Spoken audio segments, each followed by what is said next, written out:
Most important question इस chapter का, what is the difference between reserve and provision, what is the difference between reserve and provision. ये भी पूरी repetition, मतलब सुन चुके हैं ना हम। Reserve, it is an appropriation, distribution out of profit. Provision is a charge against profit. Purpose, reserve is to strengthen the financial position. Provision is to meet a known liability, the amount of which could not be ascertained with accuracy. Effect on profit, it is debited to P&L appropriation account. Reserves are debited to P&L appropriation account. Provision, it is debited to P&L account. It is a charge against profit. It is an appropriation.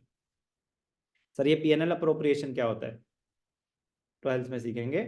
P&L appropriation is an extension, मतलब P&L account के बाद एक next account बनता है P&L appropriation.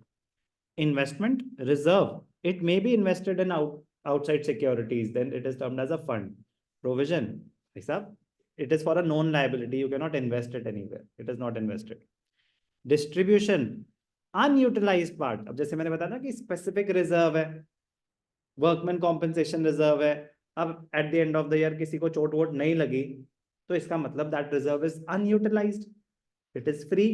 तो unutilized part can be distributed as dividend.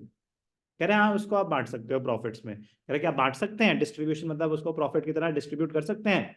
Unutilise, general reserve तो free है और बाकी जो स्पेसिफिक है अनयूटिलाइज पोर्शन करा जा सकता है, प्रोविजन नहीं, it can not be used, वो तो हमें चाहिए ना लाइबिलिटी मीट करने के लिए। कंपल्शन और प्रूडेंस, मतलब मैंडेटरी है या आउट ऑफ प्रूडेंस क्रिएट कर रहे हो। Reserves, they are out of prudence only, ये दोनों, ठीक है ना, because of accounting principle, prudence भी एंड लीगल रिक्वायरमेंट भी, दोनों है। इसके लिए कंपल्शन है, रिजर्व्स के लिए कंपल्शन नहीं है।